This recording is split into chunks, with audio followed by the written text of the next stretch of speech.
Hello everyone, welcome you once again my YouTube channel Ilm academy. दोस्तों, previous lecture में हमने करा था कंपोजिशन ऑफ द कॉन्स्टिट्यूशन। इस लेक्चर में हम डिस्कस करेंगे और अच्छे से पढ़ेंगे working of the constituent assembly. ठीक है। The constituent assembly held its first meeting on December 1946। सबसे पहली जो मीटिंग हुई थी जहाँ बैठकर बातचीत हुई थी वो दिसंबर 1946 को हुई थी। मुस्लिम लीग ने इसका बाइकआउट किया था क्योंकि वे अलग पाकिस्तान की डिमांड कर रही थी, जिसकी वजह से सिर्फ 211 मेंबर्स ने ही इसमें पार्टिसिपेट किया था, जिसमें डॉक्टर सचिदानंद सिन्हा को टेम्पररी प्रेसिडेंट बनाया गया था फ्रेंच प्रैक्टिस के मुताबिक। ठीक है, सिर्फ टेम्पररी बनाया गया था सचिदानंद सिन्हा को, और जो परमानेंट मेंबर बने थे फिर डॉक्टर राजेंद्र प्रसाद बने। ठीक है, और उसके बाद बने, और सिमिलरली बहुत एच.सी. मुखर्जी भी थे, वी.टी. कृष्णमाचार्य भी थे, जो were elected as the vice president के बहैसियत। In other words, the assembly had two vice president, दो वाइस प्रेसिडेंट्स थे, वी.टी. कृष्णमाचार्य और एच.सी. मुखर्जी। ठीक है। ऑब्जेक्टिव रिजोल्यूशन क्या होता है?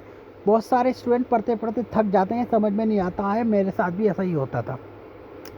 देखिए, जब कोई मूवी बनती है, मूवी बनने से पहले क्या होता है, एक स्क्रिप्ट तैयार की जाती है, और एक थीम तैयार की जाती है। वही काम ऑब्जेक्टिव रिजोल्यूशन था जो पंडित जवाहरलाल नेहरू के द्वारा ऑन 13 दिसंबर 1946 को कॉन्स्टिट्यूंट असेंबली लाया गया था। मतलब एक थीम थी जिसमें जवाहरलाल नेहरू बता रहे हैं भारत का कॉन्स्टिट्यूशन किस प्रकार का होगा और वह किस प्रोविजंस की और क्या बात करता है। ये सब ऑब्जेक्टिव रिजोल्यूशन के द्वारा कॉन्स्टिट्यूंट असेंबली में जवाहरलाल नेहरू जी के द्वारा बता दिया गया था। ठीक है। It formulate philosophy of the constitution structure, जो कॉन्स्टिट्यूशन स्ट्रक्चर की बात करता था, डेमोक्रेटिक कॉन्स्टिट्यूशन। इट रीड, क्या कहती है हमारी ऑब्जेक्टिव रिजोल्यूशन, क्या कहते हैं डॉक्टर निकल रहा मुझसे, क्या कहते हैं हमारे पंडित जवाहरलाल नेहरू कि हम भारत को ऐसा कॉन्स्टिट्यूशन देने जा रहे हैं जो किस चीज़ की बात करता है। This constitution assembly declare its firm and solemn resolve to proclaim India as an independent sovereign republic and to up for their future governance as a constitution. जो सोलम है, रिजॉल्व कर सकता है, प्रोक्लेम डिक्लेयर करता है India एक independent sovereign और Republic country होगी। ये क्या है, इंडिपेंडेंट क्या है, सोवरेन क्या है, रिपब्लिक क्या है, ये हम डिटेल में अच्छे से सब कुछ समझेंगे। ठीक है। Wherein the territory that now comprise India, British India, the territory that now from the Indian state and such other parts of India as are outside India, and the states as well as other territories are willing to be constituted into the independent sovereign India shall be a union of them all। and मतलब वही state और union की बात हो रही है कि state और यूनियन में डिवाइड होगा हमारा एक देश, किस लिए, एडमिनिस्ट्रेशन के पर्पज से, ताकि कन्वीनियंस रहे।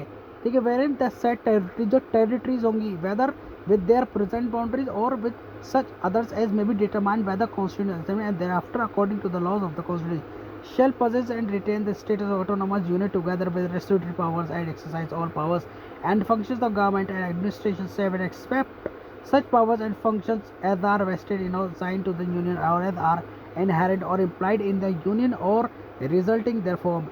and मतलब जो भी पावर है, जो भी स्टेट्स हैं, वो उनको इतनी पावर होगी कि वे अपने यहाँ कानून बना सकेंगे, लॉ बना सकेंगे, और अपने हिसाब से अपना जो स्टेट है उसे चला सकेंगे।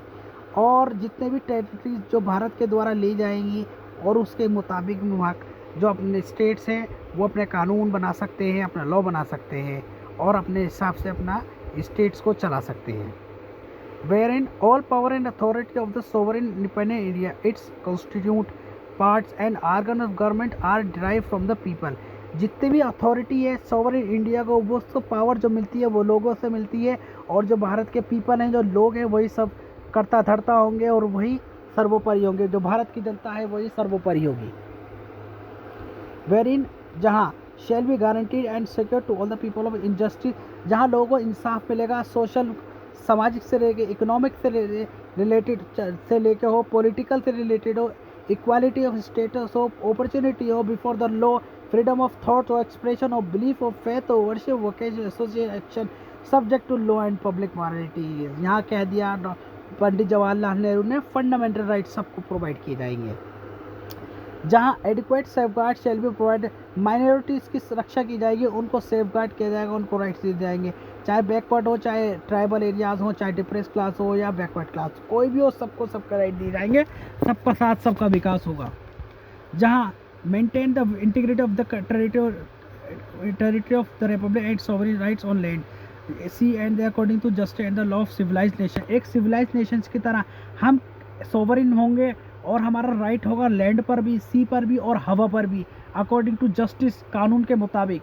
This ancient land attains its rightful and honoured place in the world and makes its full and willing contribution to the promotion of world peace and the welfare of mankind. और वे ancient देश, ancient country जो बात करता है welfare की, Mankind की और पीस की, ये हमारा मोटो होगा। ये कौन कह रहे हैं? पंडित जवाहरलाल नेहरू कह रहे हैं।